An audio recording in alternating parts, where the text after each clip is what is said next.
Hello. It's very hot. Look, I've got my lovely lady here who does lovely kisses. Miss Misty. She's like, seriously, I'm sure it's dinner time. Well, it's not. Not quite yet. We're still soaking your pellets, darling.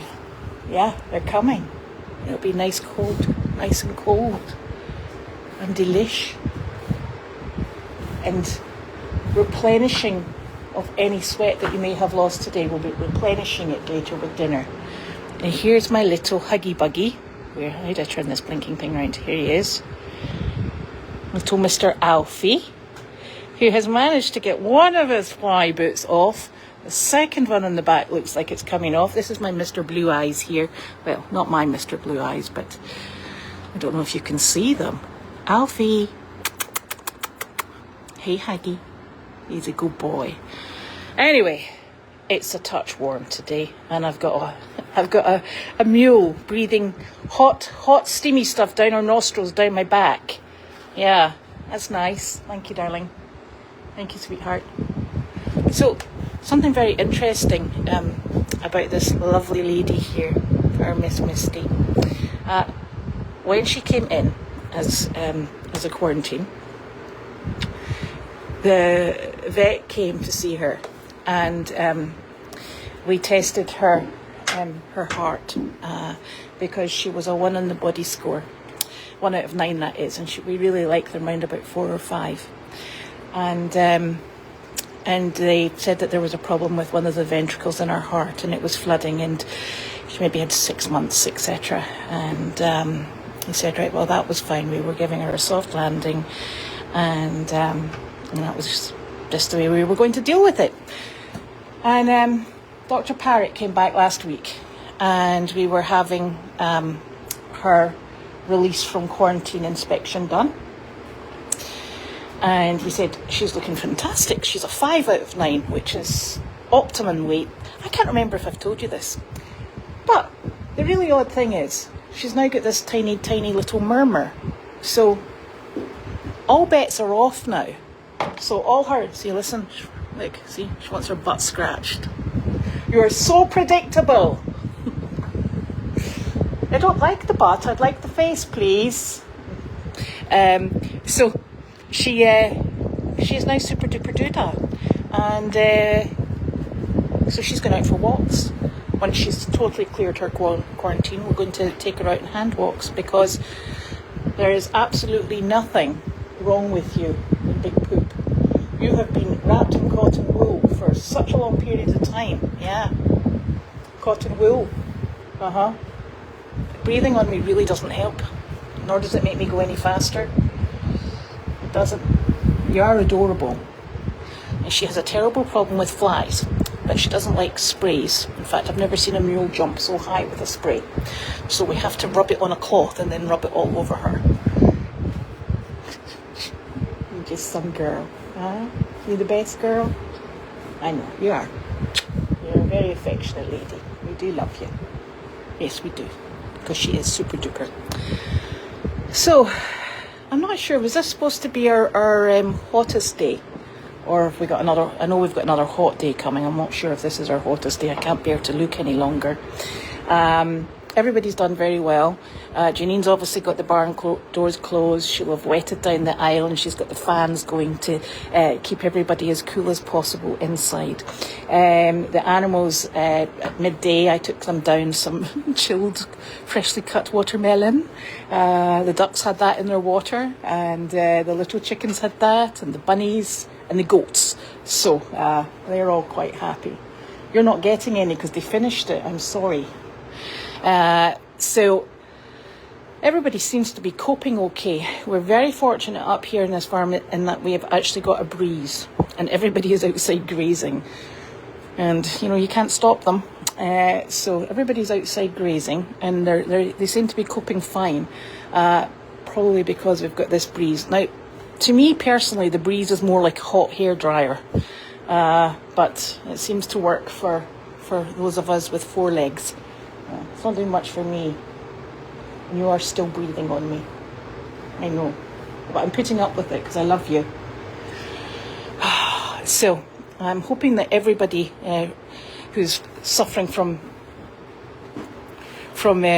all of this heat is coping well, and we're very fortunate to have air conditioning or shady places that we can go to, and I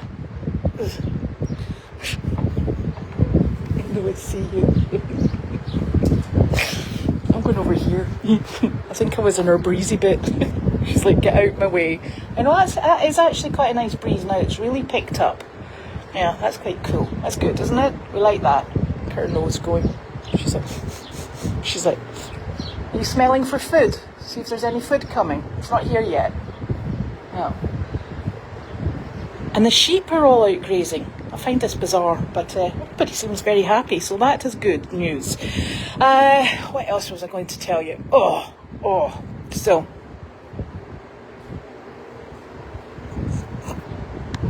I'm going to do questions now, because all I'm going to do is complain about the weather, and I'm trying very hard not to complain about the weather, because the weather is just the weather.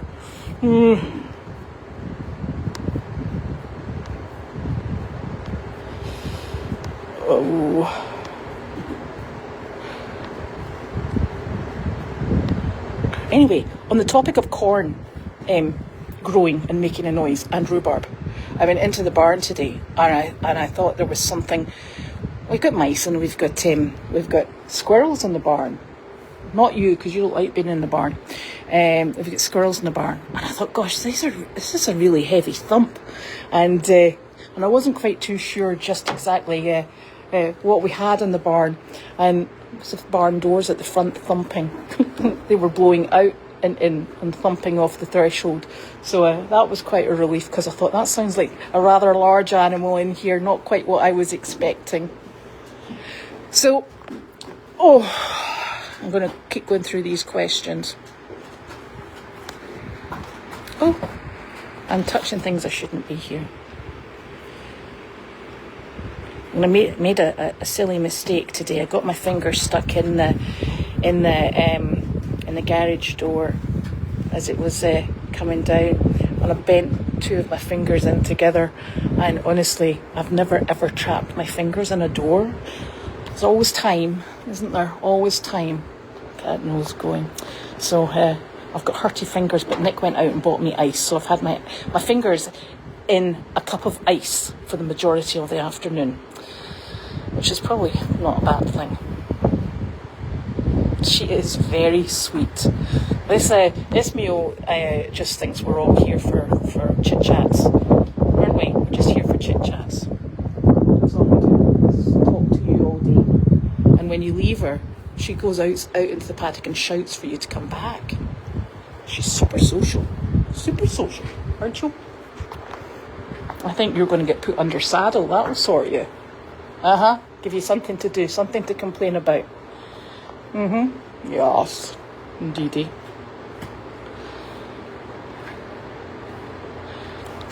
She probably is admiring her picture. Look, can you see yourself there? Look at you and your beautiful big ears, darling. Yeah? You're such a sweetheart. Oh, gosh. There we go. I know. This girl here is easy to love. She loves everyone. She's a big social bunny. Oh, Milo and Melvin are doing really well. I could go up and see Milo and Melvin, but I'd have to go in the car. Otherwise, I might expire. But they're doing really well. And you know, they fitted in. It's such a nice... It's such a nice group of little boy goats. They're having a super time. They're all just full of hijinks, and it's lovely to watch. So the ducks have been in the pond. We've only got the two white ducks now, and the reason they're actually nice and white is because they have been in the pond. So that is good. Yes, the white ducks are the Hood Pond ducks. Yeah, Mr. Enzo is around. I saw him earlier on. I'm going to sit in the car. I've given up. I'm done. Done, done, done. I'm going to turn the car on and we're going to listen to the air conditioning. So sometimes you just need to admit defeat. That was it. Right, and let's hope that this phone doesn't try and take a little wander over into the car, which it sometimes does. So Mr. Enzo is around. He's out messing around with the sheep, and he doesn't seem to bother with the heat at all. In fact, I don't think I've ever actually seen him sweaty, believe it or not, for some reason. He seems to cope really well. Boone's coping really well, and I'm surprised. But hey, it's actually good. So because otherwise we'd be in deep trouble. And we have everybody outside. We don't have anybody in the barns at all. So everybody's outside with attached either run-ins or barns attached to the paddock. So they all just come and go as they fancy, which is good. The other ducks went up to Maine. They were not the friendliest of ducks, and I think another name for them actually is tree climbing ducks, and it's they're closer related to geese, and they weren't the friendliest. So they went up to my friend in Maine. I'm very grateful to her for taking them. I'm so sorry. I think my phone might be melting. Well, or it might be me. Yes, funnily enough, the vet was here he was doing teeth and checking my quarantines, and he also did the goats because they needed another vaccine. So he was giving them vaccinations, and he does a good check over, and he said they're the perfect weight. So they are in perfect condition. So we will just continue feeding what we're feeding, and let them have at it. So that's good news. And they're good. And I'm sorry it froze. I have no idea, but this is absolutely crazy weather, so it's probably having a bit of a fit, shall we say. So coming up, it's obviously the 4th of July, and I always feel a bit funny about the 4th of July because technically it's getting rid of the British, so I feel a bit funny saying happy 4th of July, but hey ho, I'm Scottish, so that's totally different. That weekend is coming up, and it's going to be an absolute scorcher. So let's I hope everybody stays nice and cool and safe. My daughter went to a pool party today, which I think is crazy because she will just burn like a crisp in the water, but you can't tell people. So she went out absolutely slathered in sunscreen, poor soul. So there'll be a big sunscreen slick behind her when she's in the pool. And so I hope everybody stays nice and cool because, oh my goodness, it's looking like it's going to be hot, and next week's going to be up in the 80s. And I'm not sure what I can say about that. So thank you so very much for joining me. I'm away off to go and drive round barns, and I will see you again next week. Have a lovely weekend.